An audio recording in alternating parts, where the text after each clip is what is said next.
Welcome to the Market Pulse podcast. I'm your host, Olivia Voltaggio, filling in for our regular host, Catherine Doe. Here's an interesting statistic. 93% of small business owners expect moderate or significant growth over the next 12 months.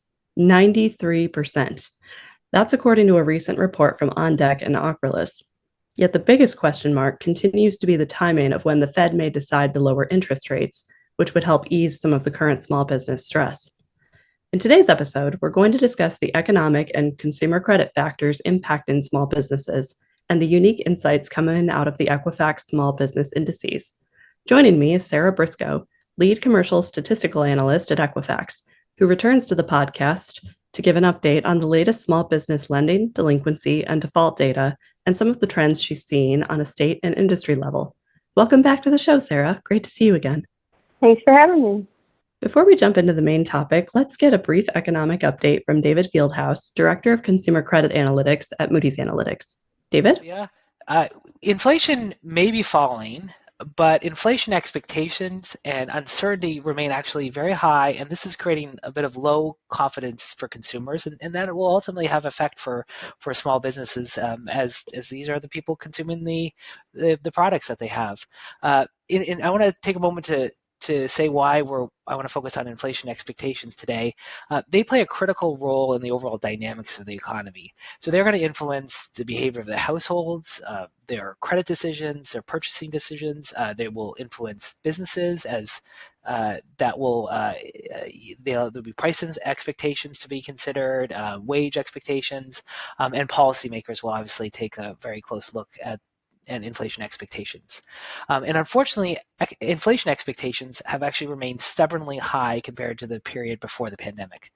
Consumers, for whatever reason, seem to have a laser focus on some very particular items in their basket of goods, and those are the food and energy prices, and these tend to be actually very volatile, and I think anybody who's gone to the grocery store or the gas station realizes that they are actually still pretty high, and these measures are so volatile that actually the policymakers like the Fed tend not to focus on them, and they tend to exclude them from their core inflation analysis. So we're in an interesting situation where the core inflation numbers are improving, but expectations actually remain relatively high, and so we're concerned about what could happen to consumer spending. I mean, and consumer spending is a vital driver of the economy, and we do feel it's being influenced from these inflation expectations.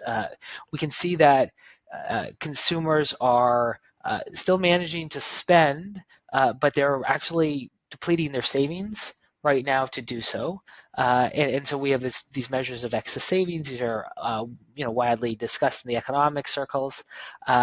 But we can see from a lot of just really fundamental household economic factors that these excess savings are being depleted. We also are seeing the excess savings being depleted because there is really tight lending standards, and there's really and a lot of expensive debt right now, and there's really no immediate expectation that this trend will stop. We see lenders are continue to tighten as they are uncertain about the future, and then we see that high interest rates are discouraging consumers from taking out debt. So this has made the financial planning of a household very complex right now. But you really need to think about your future position in terms of wages and prices very carefully. And so, although inflation appears to be easing, American consumers continue to grapple with high inflation expectations. There's a lot of uncertainty, and this is leading to low confidence amongst consumers. In some problematic areas, energy prices, interest rates, and all these lending standards.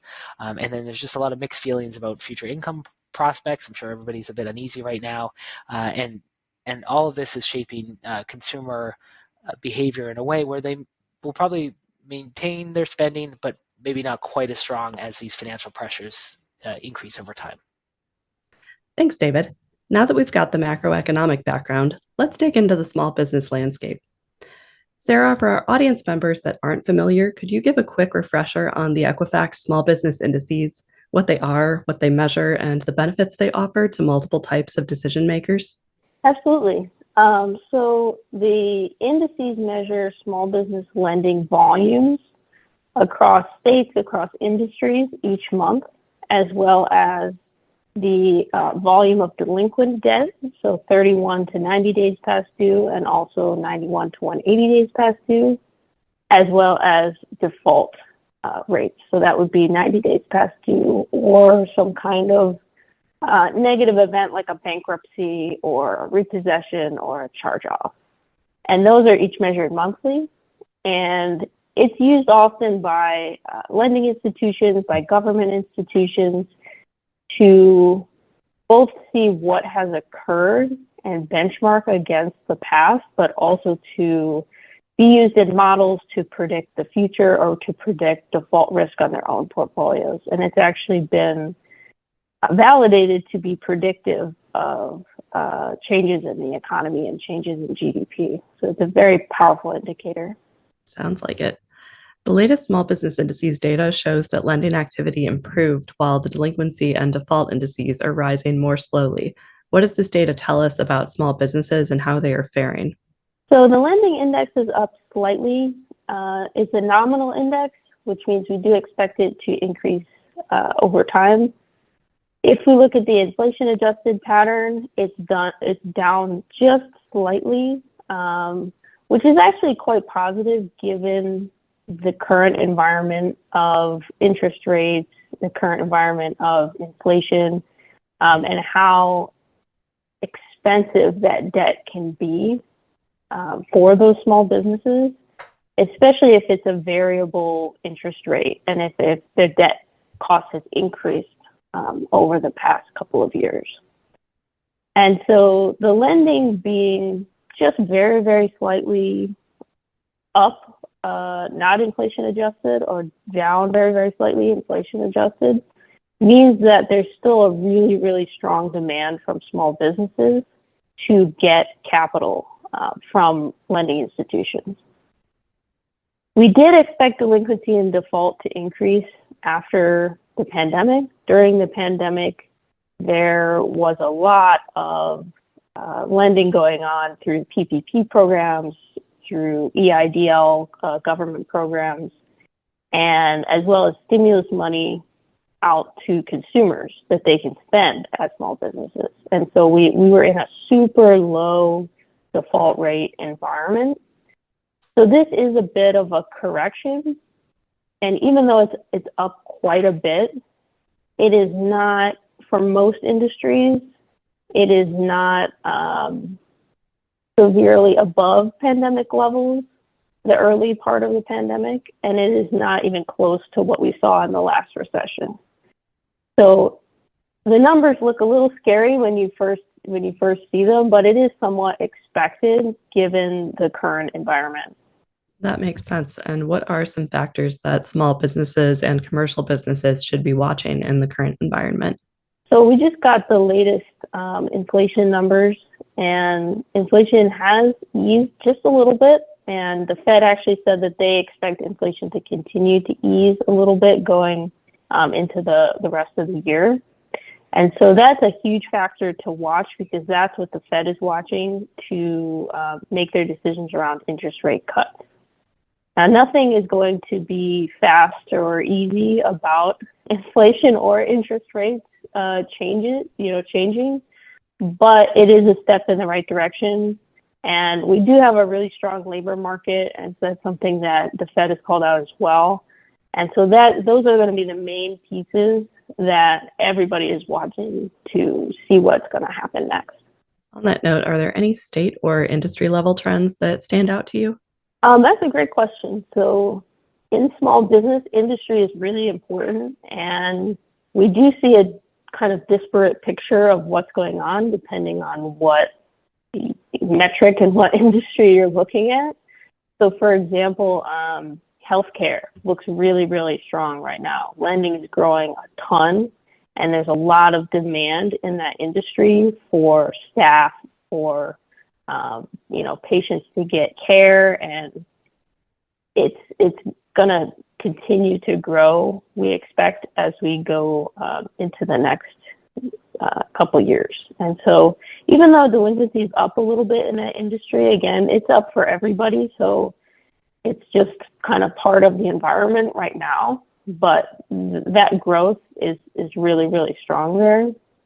On the other hand, there's transportation is a tough one, where there was a lot of demand and a lot of supply chain issues during the pandemic, and there are a lot of new trucking businesses or transportation or logistics type businesses that came through. And we've seen a really large increase in default for that industry and a suppression of lending. So it's a completely different picture depending on what industry you're looking at, but there's obviously positives and negatives. And on the transportation side, we are starting to come out of it a little bit. Has been starting to ease in the past few months. So that's a good sign for those in that industry. Given all those differences and all those factors that those businesses have to look for, can you give some examples of how commercial businesses might incorporate this data into their decision making?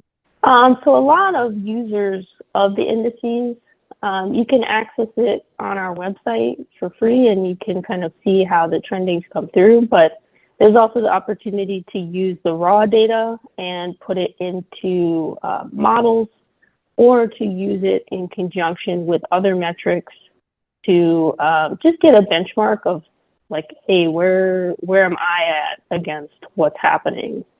So it's a really great tool for both measuring up what that business is doing, but also just to get a feel for where things are at, or use it in some more technical ways. Sarah, thank you for joining us today. If our audience would like to follow up with you, where can they connect with you? They can connect with me at sarah.briscoe@equifax.com, or through any of the contact forms on equifax.com. Thank you so much, Sarah. If you enjoyed today's Thank episode, you so much. If you enjoyed today's episode, tell your friends about us and subscribe. If you'd like to send us questions or suggested topics for future episodes, email us at marketpulsepodcast@equifax.com/marketpulse. We provide relevant economic and credit insights to help your business make more confident decisions. Thanks for listening, and please join us next time.